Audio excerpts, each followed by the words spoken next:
The Falcon landed on my arm before I even saw it coming. 1 second I was invisible, the way I always was at these gatherings, pressed against the stone wall of the great hall with a wooden cup in my hand that I hadn't touched. And the next, every single person in that room had gone completely silent, and every single pair of eyes had turned toward me. I didn't understand what was happening at first. I felt the weight before I saw it. Talons wrapping around my forearm through the sleeve of my gray dress. The pressure firm but somehow gentle, like a hand choosing to hold rather than grip. When I finally looked down, my breath left my body.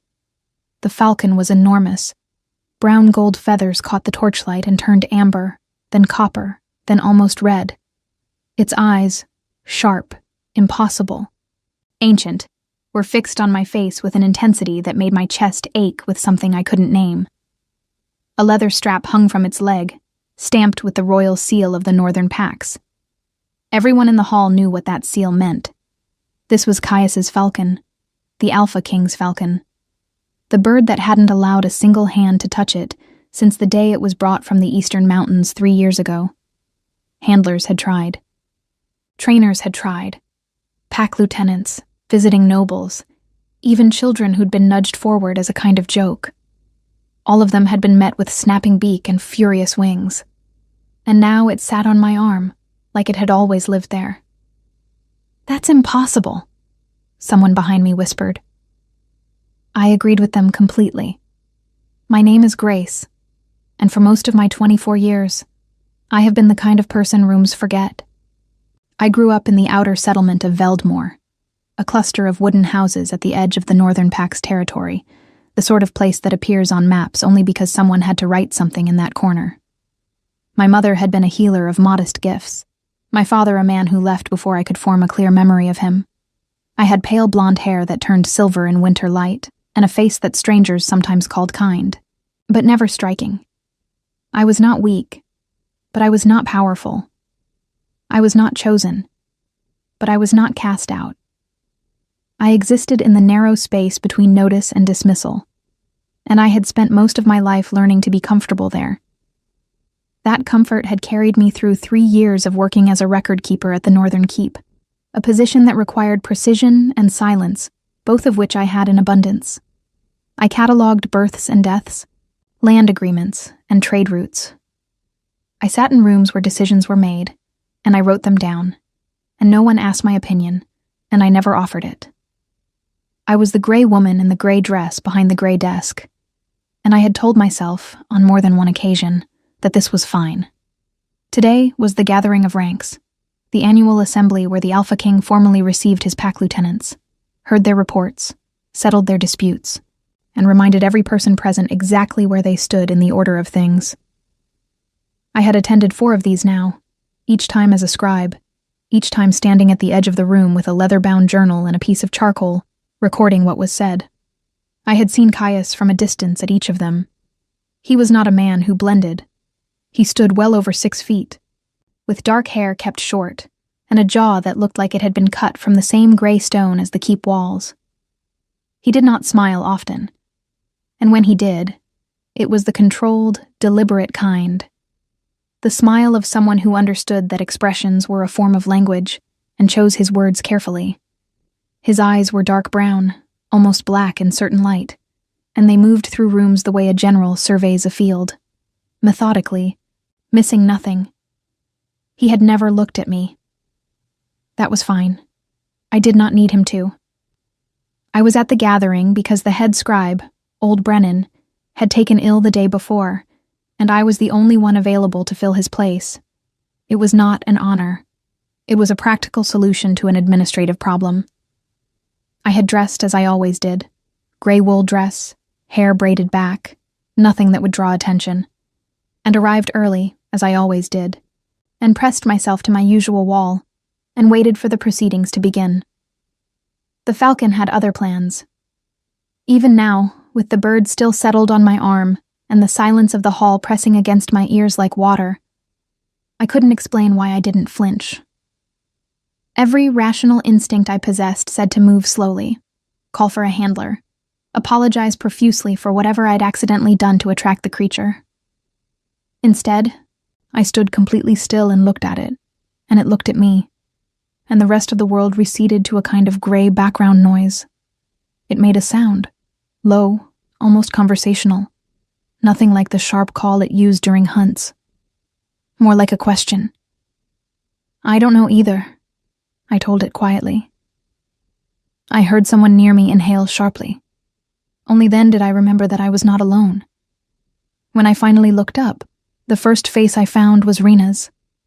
She was one of the senior pack women, tall, red-haired, impeccably dressed, and she had been kind to me exactly once, on my first day at the keep, before deciding I was too unremarkable to invest in. Right now, her expression was a complicated knot of emotions she wasn't bothering to untangle. Disbelief, irritation, something that might have been the earliest ancestor of envy. Beyond Rena, I found Lieutenant Devon, who oversaw the eastern border settlements. He was watching the Falcon with narrowed eyes, the way a man watches a weather pattern he doesn't trust. Beyond him, I found Caius. He had not moved from his position at the head of the room. He stood exactly as he always stood, shoulders straight, hands loose at his sides, expression unreadable. But his gaze had found me, and it had not moved, and something in the quality of his attention made the room feel smaller. He was not angry. I had been prepared for anger. He was something else entirely. Something quieter and more difficult to categorize. He took one step forward, then another. The crowd parted without him asking it to. My pulse did something complicated and embarrassing. The Falcon shifted on my arm, turned its head toward its owner, and then, inexplicably, impossibly, turned back to me. Caius stopped 3 feet away. Up close, he was even more still than he appeared from a distance. The kind of stillness that wasn't absence of motion, but perfect, intentional control. He looked at the bird. Then he looked at me. His eyes were darker than I'd expected, and more attentive, and there was a line between his brows that wasn't quite a frown, but lived in the same neighborhood. "What's your name?" he said. His voice was low, not loud, not commanding in the way people sometimes performed command. It simply expected to be heard, and the room heard it. "Grace," I said. "I'm the record keeper. I'm standing in for Brennan." He nodded slowly, still watching me with that careful attention that made me feel like a document he was trying to read in bad light. "She's never done that," he said. Not to me, but not quite to the room either. More like a private observation that had accidentally become audible. "I know," I said. "I'm sorry. I didn't do anything." "I know you didn't." Then the strangest thing happened. The corner of his mouth moved. Not a smile, not quite, but the beginning of the thought of one. The faintest shift of expression that came and went so quickly I would have doubted it if I hadn't been watching him closely. He extended his arm. The Falcon looked at it, looked back at me, and then, with all the reluctant dignity of someone doing a favor under protest, stepped sideways onto his forearm and allowed itself to be reclaimed. But as Caius turned to walk back toward the head of the room, the bird craned its neck and kept its amber eyes fixed on me until the distance made it impossible. And Caius, just before he reached his seat, glanced back too. Just once, brief and unreadable. I pressed myself back against the wall, opened my journal, and held the charcoal with fingers that were only slightly unsteady. Around me, the whispering had already started. The whispers followed me out of the great hall like smoke. I stayed until the last formal address was recorded, my charcoal moving steadily across the page even when my thoughts refused to stay in order. I wrote down land disputes and border agreements and a disagreement between 2 lieutenants over water rights near the Southern Creek, and I kept my eyes on my journal and my expression neutral, and I told myself that the strange stillness I felt was simply the aftermath of surprise. By the time the assembly adjourned, I had filled 11 pages, and my hand ached, and I wanted nothing more than to return to the small records room on the 2nd floor where things made sense and nobody looked at me. I made it as far as the corridor outside the hall. "Grace." I turned. Rena stood in the doorway, arms crossed, two of her usual companions flanking her like decorative columns. She had the expression she always wore when she was deciding how to reclassify something. A merchant reassessing the value of goods she'd previously overlooked. "That was quite a performance," she said. "It wasn't a performance." "No?" She tilted her head. "The record keeper, pressed against the wall, suddenly chosen by the king's own Falcon in front of every lieutenant in the Northern Territory." She paused to let that framing settle.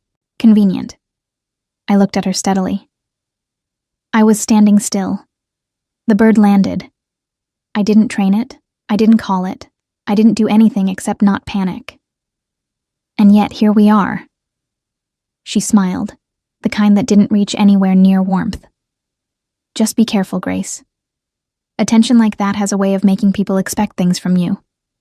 And expectations have a way of exposing exactly what people are made of." She left before I could answer, her companions trailing behind her like the tail end of a warning.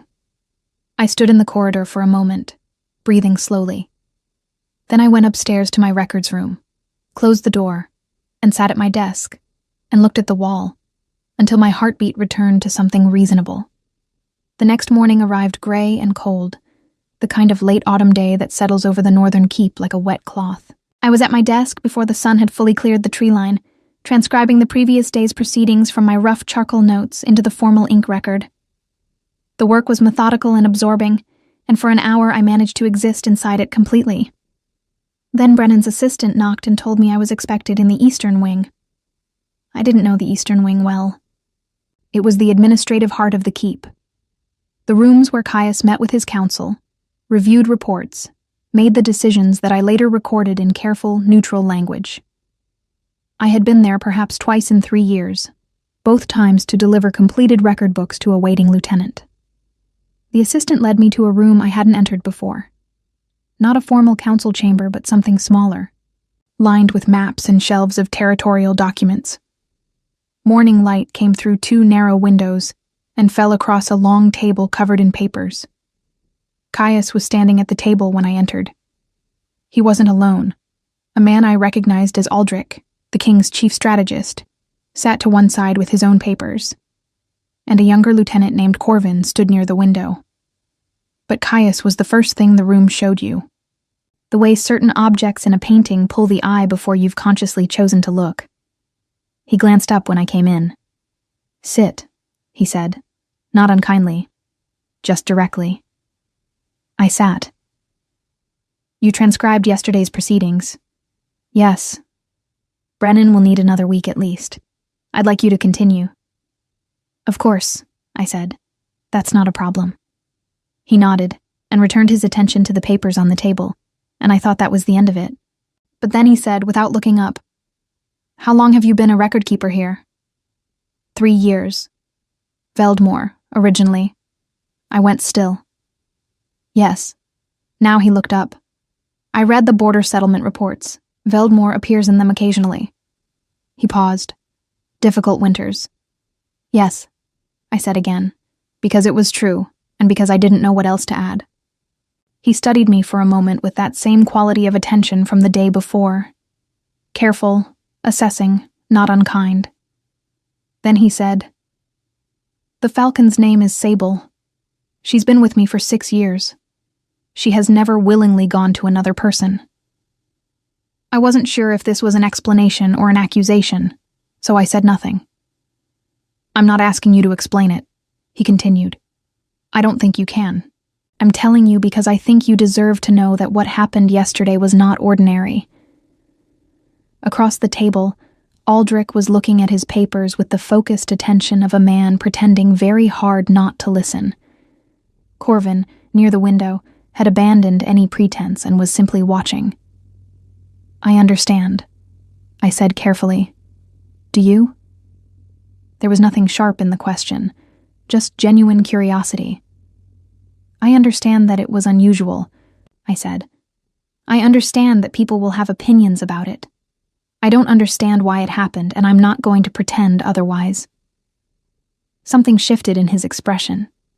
Slight, like a door opening a fraction before someone decides whether to open it fully. "That's an honest answer," he said. "I don't have another kind." This time, I was certain of the movement at the corner of his mouth. Small and brief, and immediately controlled. But there. He returned to his papers. "You can begin today's record when the morning council convenes. Aldrich will show you where to sit." I was dismissed. I rose, nodded, and followed Aldrich toward the door. "Grace." I turned back. Caius was still looking at his papers. "Sable is in the east courtyard in the mornings. If she approaches you again, you don't need to report it." I left the room with that sentence sitting strangely in my chest, warm and inexplicable, like an ember I didn't know what to do with. The days that followed established a new pattern, and patterns, I had learned, were how ordinary things became permanent. I attended the morning council. I sat in my designated corner with my journal and recorded what was said with the same quiet efficiency I always brought to the work. The lieutenant spoke. Caius listened and responded. Aldrich offered analysis. Corvin, who I was learning was younger than he looked and considerably more observant than he let on, occasionally said something that cut through a complicated debate with the cleanness of a good blade. I recorded all of it. I remained invisible. But at some point during the third morning, I noticed that Caius occasionally paused before giving his final word on something, a brief, fractional pause, and glanced in my direction. Not expectantly. Not as if he wanted me to speak. More like a man checking a compass. Quick, habitual, almost unconscious. I told myself I was imagining it. The east courtyard appeared in my mornings almost accidentally. My route to the records room passed near it, and on the fourth day after the gathering, I had slowed without meaning to near the archway that opened onto the cobblestones and the old oak tree where the falconry post stood. Sable was there, unhooded, standing on her post with the loose feathered ease of a creature utterly comfortable in her authority. She saw me the moment I appeared in the archway. She made that same sound from the great hall, low, conversational, somewhere between a greeting and a question. I stood where I was. "I'm not coming closer," I told her. "I don't want to cause trouble." She made the sound again. "You're very persuasive for a bird," I said. I didn't go closer. But I stayed in the archway for a few minutes, and she stayed on her post, and we regarded each other in the pale morning light with the comfortable quiet of two creatures who had, through no planning of their own, become something like familiar. I was so absorbed in this that I didn't hear the footsteps behind me until they stopped. "She's been restless in the mornings," Caius said. "Until now." I turned. He was dressed plainly, no formal layers, just dark wool and boots. And he looked different somehow. Slightly less assembled, like a letter before it's been sealed. "I didn't come here to disturb her," I said quickly. "I know." He stepped past me into the courtyard, and Sable immediately stood straighter, lifting her head toward him. He raised his arm, and she stepped onto it with practiced ease. But her eyes, as always, found me over his shoulder. "She's not restless in a distressed way. She's been looking for something." He paused. "I think she found it." The morning cold moved through the courtyard. Somewhere above us, clouds shifted, and a watery shaft of light fell across the cobblestones between us. "Why does it matter?" I asked. "That she chose me. Why does it mean anything?" He turned to look at me directly, and for just a moment, the controlled stillness dropped enough to show something beneath it. Not weakness, exactly, but depth, like a lake that had looked shallow from above. "Because Sable has never been wrong," he said quietly. He walked back inside. I stood in the courtyard alone, my pale hair catching the weak morning light, my heart doing something I hadn't given it permission to do. Above the keep, the clouds moved on, and the sun, hesitant, northern, cold, came fully into the sky. The council chamber smelled of wood smoke and old paper, and I had learned to read its moods the way sailors read water. When the lieutenants arrived already arguing, the air tightened before anyone sat down, When Aldrich spread his largest maps across the table, the morning would run long, and someone would leave frustrated.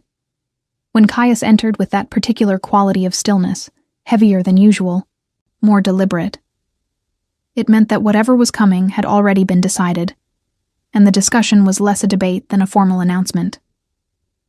On the morning of the 11th day since the gathering, he entered that way. I was already in my corner, journal open, charcoal in hand. Corvin took his place near the window. Aldrich arranged his papers. The 3 border lieutenants, Devon from the east, a broad woman named Petra from the north, and a quiet older man named Sethin from the west, settled into their seats with the resigned posture of people who had been summoned rather than invited. Caius stood at the head of the table and said, "There's been movement along the Ashvale corridor." The room changed. I had heard the Ashvale corridor mentioned in passing, in the margins of old territorial records, in the careful diplomatic language of reports that chose their words the way people choose footing on uncertain ground. It was a narrow stretch of land between the Northern Pact's western border and the territory held by the Greyvale faction, a group that had been, depending on which record you consulted, either a minor rival power or a significant threat, managed through decades of careful distance.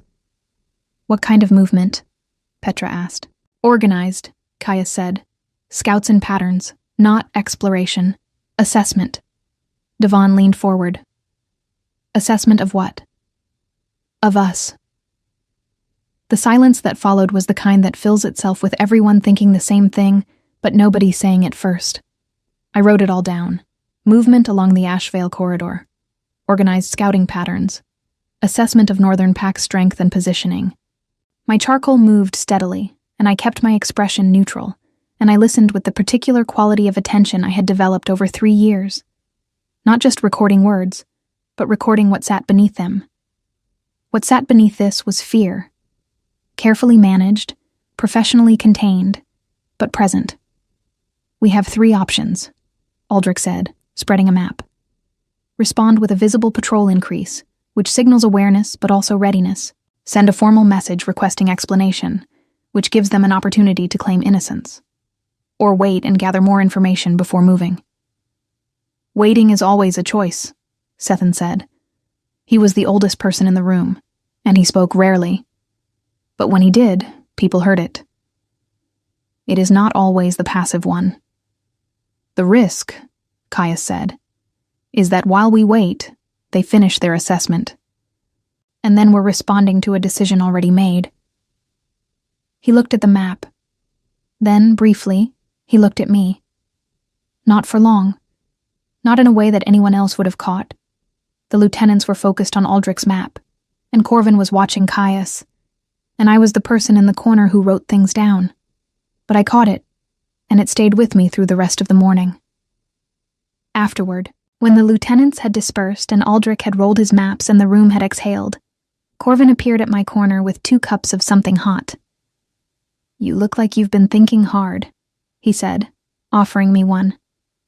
"I always think hard. It's a professional habit." He sat on the edge of the table with the casual confidence of someone who had grown up in rooms like this and never felt the need to justify his presence. He was perhaps 26, with a quick face and eyes that held more seriousness than his easy manner suggested. "You're not what I expected," he said. "What did you expect?" He shrugged. "Someone trying harder. After the Falcon, most people, if that happened to them, would be making sure everyone remembered it. I'm not most people." "No," he said, looking at me with mild curiosity, the way you look at something that has surprised you pleasantly. "You're not." He paused. "Caius asked me to tell you that today's records should be copied in triplicate. One for the main archive, one for Aldrich, one to be sealed." I nodded. Sealed records meant sensitive material. They went into the locked cabinet in the East Wing, accessible only to Caius, and now apparently me. "He trusts you with that," Corvin said. It wasn't quite a question. "He trusts the position," I said carefully. Corvin smiled. "Sure," he said, in the tone of someone generously declining to argue. Rena found me in the corridor 3 days later. This time she was alone, which was worse. Rena in company performed. Rena alone was simply direct. "I want to understand something," she said, falling into step beside me with the proprietary ease of someone who owned the hallway. "You've been here 3 years. You've been invisible for 3 years. And now suddenly you're in the sealed council. You have access to restricted records, and the Alpha King's Falcon refuses to leave you alone." She paused. "What changed?" "Nothing," I said. "I do the same work I always did. But the context changed." "I didn't change the context." She stopped walking, and I stopped with her, because ignoring Rena entirely was a tactical error I'd learned to avoid. "I'm not your enemy, Grace," she said. And oddly, I believed her. Not because she was warm, but because she was practical. And practical people didn't waste energy on enemies they didn't need to make. But there are people in this keep who are watching what's happening and drawing conclusions. And some of those conclusions are not kind. What conclusions? That you're positioning yourself. That the record keeper role is a cover for something more deliberate. She held my gaze. "I don't believe that. You're too genuinely unassuming for it to be performed. But belief isn't the issue. Perception is." I looked at her for a long moment. "What would you like me to do about other people's perceptions?" She almost smiled. "Nothing. I'm just telling you to be aware of them." She paused. "And to be careful. The Ashvale situation has everyone's nerves exposed. When people are afraid, they look for something to blame that isn't the actual threat." She walked away. I stood in the corridor and let that land. It was Sable who found me when the fear arrived, not the managed professional kind that filled council chambers. The personal kind, the one that came at night when the work was done, and there was nothing left to occupy the mind's careful arrangements. I had gone to the East Courtyard in the early evening, which I hadn't done before. The day had been long, and the sealed records had contained things that were difficult to write in neutral language. Details of what the Ashvale scouts had reportedly seen, assessments of vulnerabilities, projections that used words like, "if they move first, an estimated response window," and my chest had been tight since mid-morning. The courtyard was quiet. Sable was on her post, hooded for the evening. When she heard my footsteps on the cobblestones, her head turned toward me with unerring accuracy despite the hood. I sat on the low stone bench near the old oak. I didn't say anything. I just breathed the cold air and looked at the darkening sky above the keep walls and let the tightness in my chest do what it needed to do. Sable made her sound. Twice. Then she went quiet and simply existed in my direction, which was, I was learning, her particular form of company. "I don't know how to be visible," I said eventually, to her, to the courtyard, to no one. "I've been invisible so long it's become the thing I'm good at. And now..." I stopped.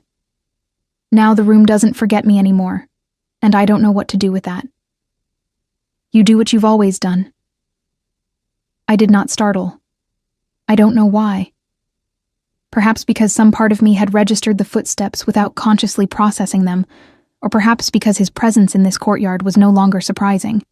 But I turned, and Caius was standing at the entrance to the courtyard, with his arms loosely at his sides, and he looked again like a letter before it was sealed, slightly unguarded, slightly more present than the council version of himself. "Which is?" I asked. He walked to the other end of the stone bench and sat, not close, just present. "You pay attention," he said. "You record things accurately. You don't say more than you know, and you don't pretend to know what you don't." He paused. "Those are not small things, Grace. Those are the things I spend most of my time wishing people around me could do." Above us, the first stars were appearing in the northern sky, faint and cold and very far away. Sable shifted on her post and settled. "The Ashvale situation frightens me," I said. I hadn't meant to say it. "It should," he said. "Anyone who isn't frightened isn't paying attention." "Is that supposed to be reassuring?" "No," he said. "It's supposed to be honest." I looked at him. In the evening dark, his profile was all clean lines and quiet tension, and there was something in the set of his shoulders that I recognized. The particular posture of someone who carries responsibility the way other people carry weight. Not dramatically, not bent under it, just always present. "You're afraid too," I said. He was quiet for a long moment. "Yes," he said. The word fell into the courtyard like a stone into still water. Simple, real, the kind of admission that costs something. Sable made her low sound as if in approval. And I sat beside the Alpha King in the cold northern evening, the stars coming out above us one by one, and felt, for reasons I could not have explained to anyone, least of all myself, that I was exactly where I was supposed to be. The Ashevale message arrived on a Tuesday, which felt wrong somehow. Terrible things should arrive on days that feel terrible, gray Mondays, bitter Fridays, not ordinary Tuesdays with pale sun and the smell of wood smoke and bread from the kitchen corridor. I was at my desk when Corvin appeared in the doorway of the records room, and I knew from the way he was standing. Too still, weight slightly forward, the posture of someone carrying something they want to put down quickly, that whatever he was about to say would change the shape of the day. "Counsel," he said. "Now." I closed my journal and followed him. The chamber was already full when we arrived, which was unusual. Beyond the regular council members, there were two people I didn't recognize, a man and a woman, both travel-worn, with the careful, watchful quality of experienced messengers who had learned that their job was to deliver words exactly and then become furniture. Caius was standing. He was always still, but this was a different quality of stillness, the kind that precedes action rather than reflects calm. He looked at me when I entered and nodded once, which I had learned meant sit, record everything, miss nothing. I sat. I opened my journal. I held my charcoal ready.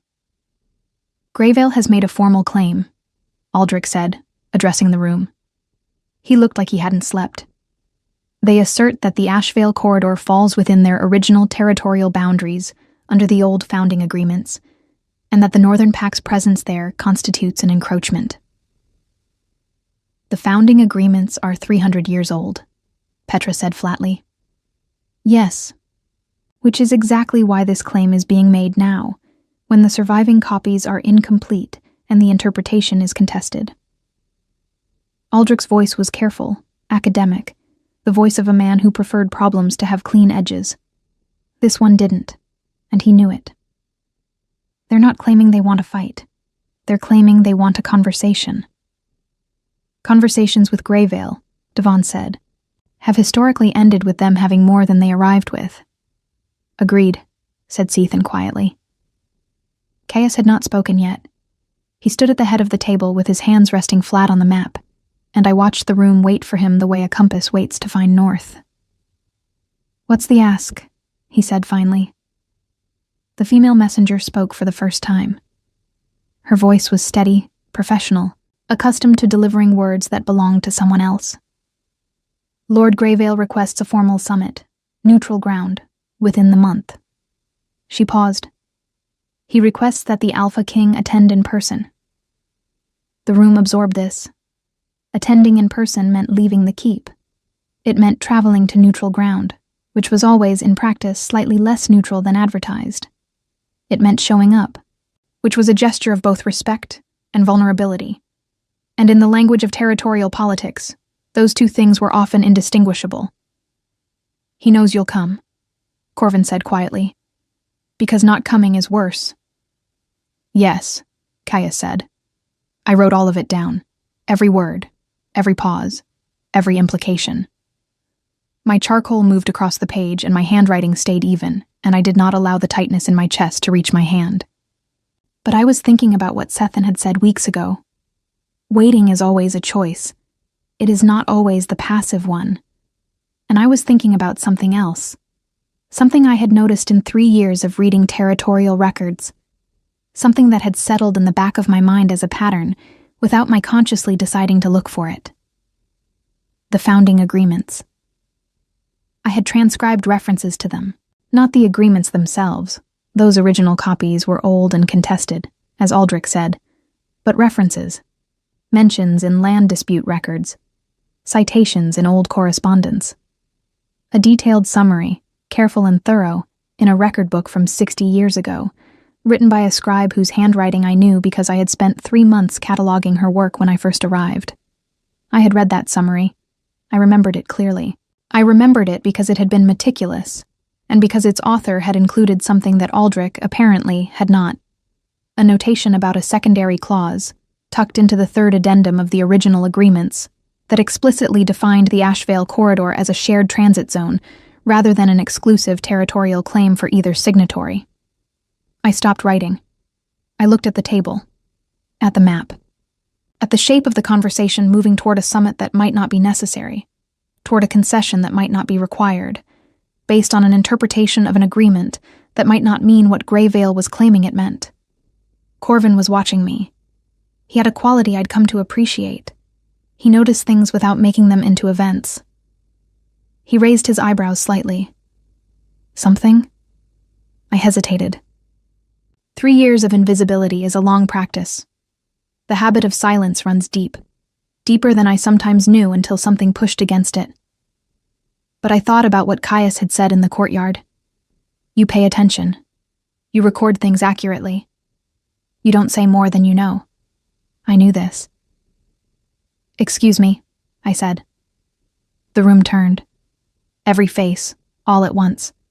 I had not spoken in a council session before. My voice came out quieter than I intended, and I straightened my spine against the instinct to disappear back into my corner. The founding agreements have a third addendum, I said, looking at Aldrich rather than at Caius, because looking at Caius right now felt like standing too close to a fire. It defines the Ashvale corridor specifically. There's a summary in the regional records, written 60 years ago by a scribe named Marit. The notation describes the corridor as a shared transit zone, not an exclusive claim. Aldrich stared at me. You've read it. I catalogued Marit's archive 3 years ago. I read everything I catalogued. You remember a specific clause from a document you read 3 years ago. I remember everything I read, I said. It wasn't pride. It was just true. The way having pale hair was just true. Something I'd been born with that I'd never thought to announce.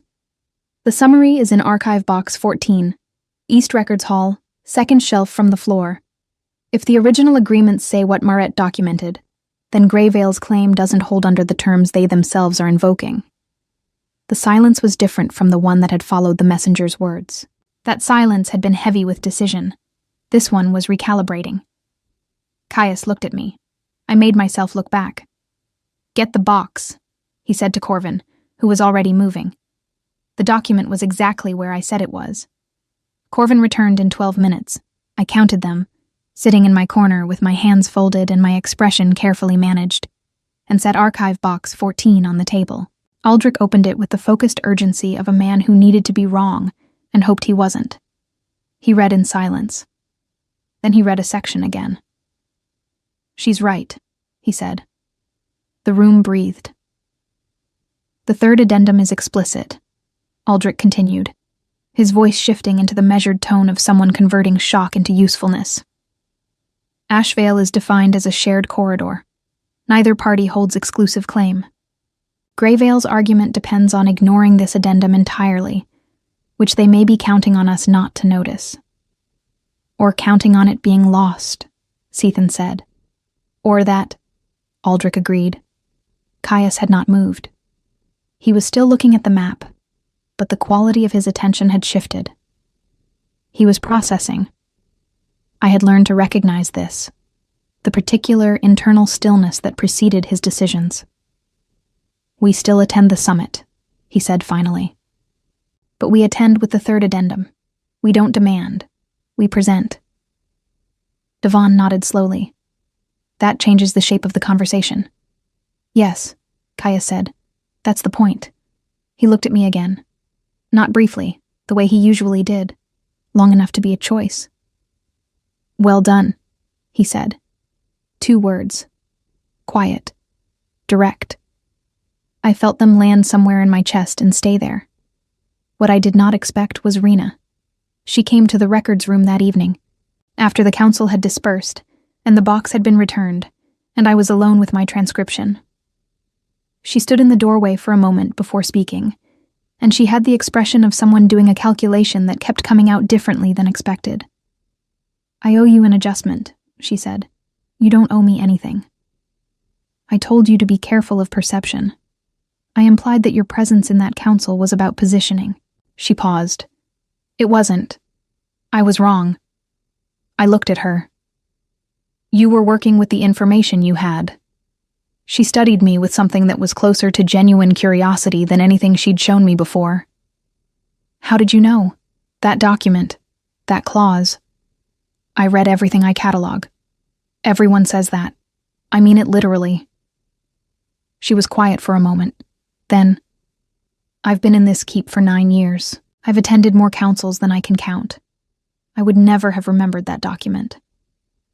"You weren't looking for it. Neither were you."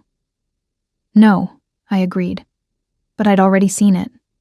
Sometimes the work is just being in the right place and paying attention, and then being willing to speak when it matters." She nodded slowly. Something had shifted in her face. Not softened, exactly. Rena was not a soft person, and I didn't think she would become one. But the particular quality of dismissal that had lived in her expression since my first day was gone. She left without saying anything more, which was, from Rena, its own kind of statement.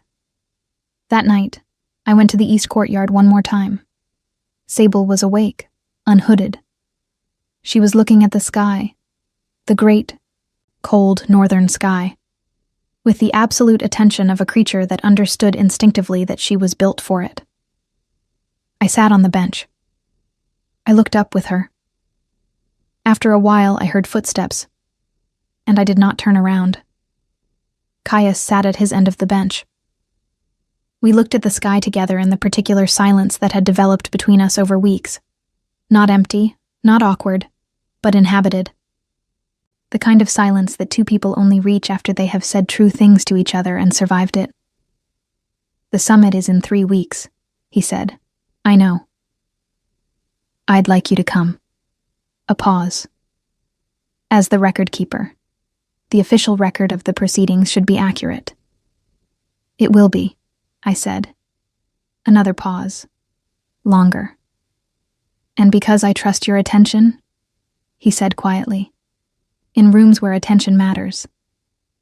Above us, the northern sky was enormous and indifferent and full of stars, and Sable lifted her head toward it, and I sat beside the Alpha King and felt for the second time that strange, unearned sense of being in exactly the right place. Only this time, I didn't question it. I just looked up at the stars and breathed the cold air and let it be true. The neutral ground was a place called Harrow's Field, a wide, frost-covered valley between 2 low hills, far enough from both territories to be technically honest about its neutrality, and close enough to both borders to remind everyone present exactly what was at stake. We arrived on horseback in the early morning, our breath and the horse's breath rising in identical clouds against the cold air. Caius rode at the front with Aldrich and Petra flanking him. Corvin rode beside me, which I suspected was not accidental. Devon and Sethan completed the party. 6 people, deliberately modest, the size of a group that said we are confident without saying we are armed. I had never been to a summit before. I had recorded accounts of them. The formal language, the careful phrasing, the way decisions that would reshape territories got written down in neutral, bloodless sentences. But sitting at a desk reading about something and sitting on a horse watching it approach were entirely different experiences, and I spent the first half of the ride reminding myself to breathe evenly. Greyvale's party was already there. Lord Greyvale was a tall man in his 50s, broad-shouldered and gray-haired, with the particular bearing of someone who had spent decades being the most powerful person in most rooms and had arranged his entire self around that assumption. He had 4 people with him, an advisor, 2 witnesses, and a younger man who stood slightly behind him with Greyvale's jaw and his eyes and the unmistakable posture of a son learning to inhabit his father's shape. They watched us ride in. Greyvale's gaze moved across our party and settled on Caius with the assessing focus of a man doing arithmetic. We dismounted. The formal greetings were exchanged. Names, titles, the ritual acknowledgement of neutral ground. I took my place slightly to the side, journal open, and became, as I always did, the person the room forgets. Except that Greyvale's advisor, a thin woman with sharp eyes and careful hands, looked at me once and then looked again, and I understood that she was doing the same thing I was. Recording, assessing, noting who was present and why. I nodded to her slightly. She nodded back. Professional recognition, one record keeper to another. Then the summit began. Greyvale made his claim with the confidence of a man who had rehearsed it. Elegant, structured, referencing the founding agreements, with the selective precision of someone who had chosen which parts to cite and which to leave in the archive. I wrote it all down. Aldrich responded with equal formality, outlining the Northern Pact's position and their understanding of the corridor's status. Measured, careful, giving nothing away. Greyvale's advisor leaned toward him and said something quietly. Greyvale nodded and allowed himself a small, controlled expression of certainty. The expression of someone who believes the next move is theirs. Caius said, "We'd like to address the third addendum." The expression didn't disappear, but it shifted.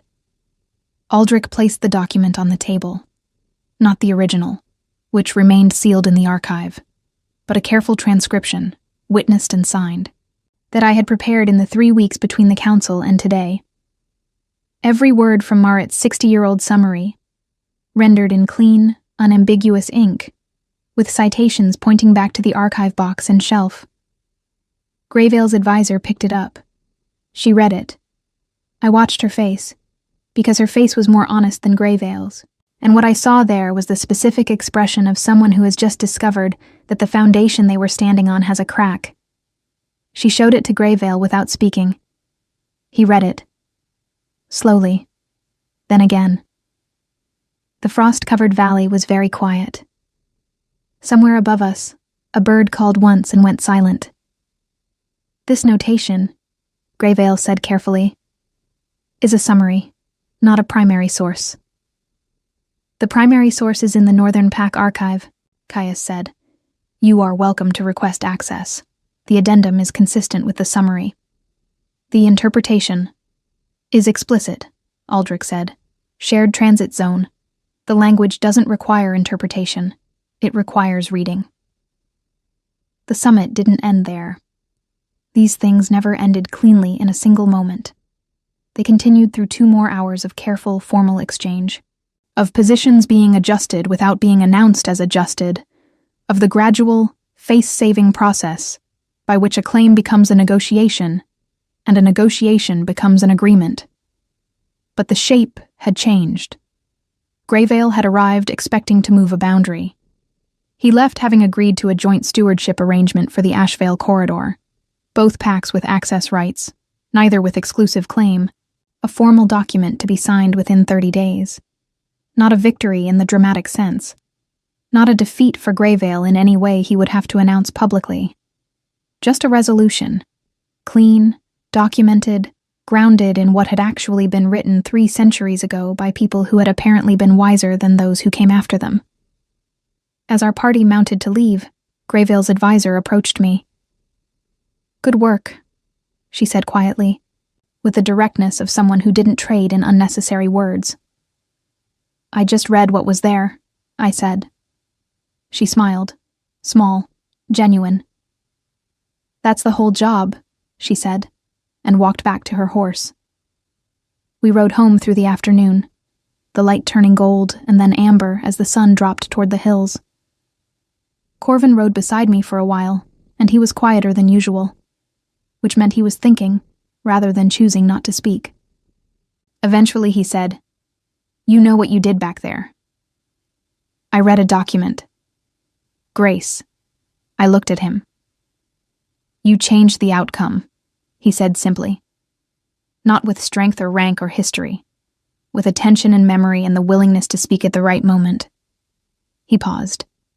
I want you to know that I see that the people in that room see it. I didn't know what to say to that, so I looked at the road ahead and let the silence carry it. When we returned to the keep, the courtyard was lit with torches against the early dark. Stable hands came for the horses. People dispersed toward warmth and food, and the particular exhaustion of sustained alertness finally being released. I was crossing toward the records hall when Kaya said my name. I turned. He was standing near the entrance, and he had the look of someone who had decided something and was now executing it with the same directness he brought to everything. "Walk with me," he said. We walked to the east courtyard. Sable was there, awake, watching the darkening sky. When we came through the archway, she turned her head toward us, toward me, and made her sound. The low conversational greeting that I had come to understand was hers alone, reserved for exactly this. We stood near her post. The courtyard was quiet. The first stars were appearing. Caius was quiet for a long moment, and I had learned to wait within his silences rather than fill them.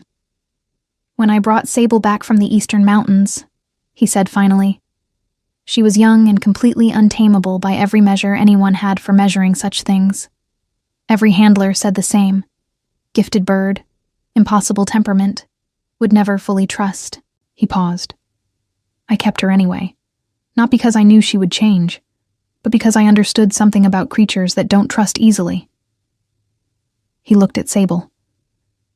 "They're not broken. They're just waiting for something real." I looked at the Falcon. She looked back at me with her ancient amber eyes. "I've been running this territory for 8 years, Caius continued. "I have good lieutenants. I have Aldrich, who is the best strategic mind I've ever worked with. I have Corvin, who will be exceptional in ways he hasn't finished discovering yet." A pause. "What I have not had is someone in that room who remembers everything, speaks only when they know, and isn't performing anything for anyone." I was very still. "I'm a record keeper," I said carefully. "Yes," he said, "and I'd like you to remain one, officially." He turned to look at me. "Chief archivist of the Northern Keep, access to all records, presence in all councils, authority over the historical documentation of this territory, a position that has existed in the founding charter and been vacant for 11 years because no one filled it adequately." I looked at him for a long moment. "That's not—" I started. "It's exactly what you already do," he said, with the authority to match it. I thought about the gray dress and the corner and 3 years of being the person rooms forgot. I thought about Rena's face when she said I was wrong. I thought about Greyvale's advisor. That's the whole job. I thought about Sable landing on my arm in a silent hall and the whole room turning. "Yes," I said. It was a small word, but it carried everything. Winter came to the Northern Keep the way it always did, completely, without apology, transforming the world into something austere and clear. The joint stewardship agreement for the Ashvale corridor was signed within the 30 days, as promised, with both parties' witnesses present and the documentation filed in triplicate in the archive. Greyvale's faction remained what it had always been, a neighboring power with its own interests. But the shape of the relationship had changed, and shapes, once changed, rarely returned entirely to what they were.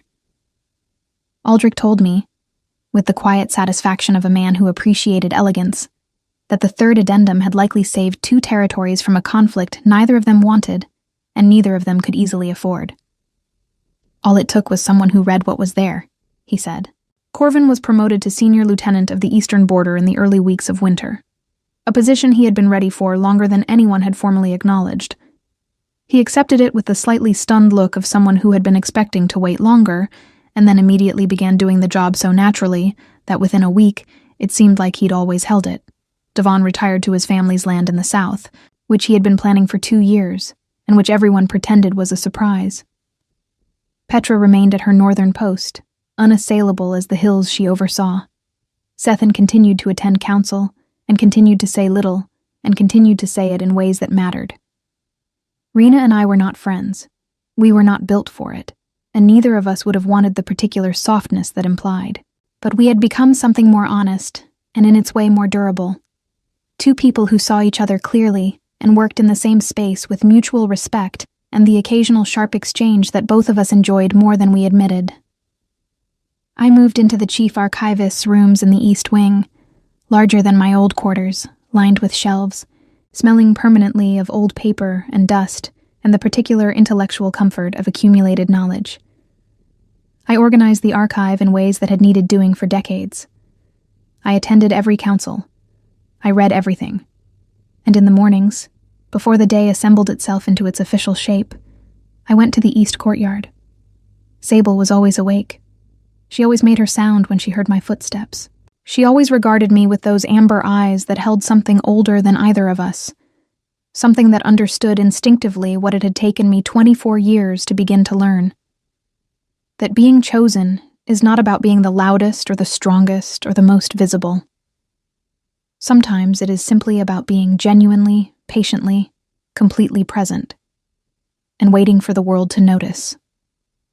Caius came to the courtyard most mornings, too. We talked sometimes, about the territory, about records, about problems that needed the kind of slow, careful thinking that benefited from cold air and the company of a Falcon who had no patience for pretense. Sometimes we were quiet together, which had become its own language, one we had both learned to speak without trying. There was nothing dramatic about it. No grand declaration, no single moment of transformation. Just the gradual, ordinary accumulation of mornings, of trust built word by careful word, of two people who had both spent too long carrying things alone, learning, slowly, what it felt like not to. And Sable watched over all of it from her post with the absolute authority of a creature who had known, from the very first moment, exactly what she was doing. On the last morning of autumn, before the first real snow, I stood in the East Courtyard, with my face tipped up to a sky the color of pale iron, and I thought about the girl from Veldmore, who had pressed herself against walls and practiced invisibility, and told herself that was fine.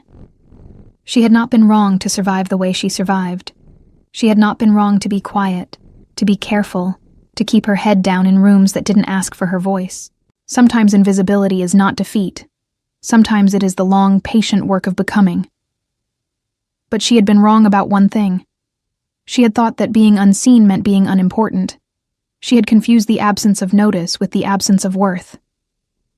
Sable stepped from her post onto my arm, unbidden, unasked, simply choosing, the way she always had, and regarded me with her ancient amber eyes.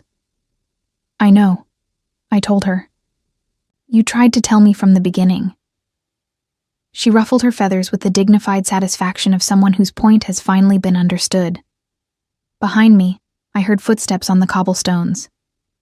The familiar weight of a presence that had become, over one strange and ordinary autumn, the thing the morning organized itself around. I didn't turn immediately. I looked at the sky one more moment, the iron-gray sky of the north, enormous and cold, and full of a beauty that didn't ask for your comfort before it showed itself to you. Then I turned, and the courtyard held everything it needed to. The Falcon, the frost, the first snow beginning to fall in slow and patient flakes, and two people standing in the cold morning light with nothing between them but honesty and the long, quiet road of what came next. The story didn't end with fire or transformation, or a single moment that rewrote everything. It ended the way real things end. Not with a dramatic closing, but with an opening. A door swung wide. A choice made not once but daily, in small and ordinary acts of courage. Grace of Veldmore, chief archivist of the Northern Keep, a woman with pale hair and a memory like still water, who had spent 3 years being invisible, and one autumn learning that she never truly had been. She was exactly where she was supposed to be, and this time she knew it.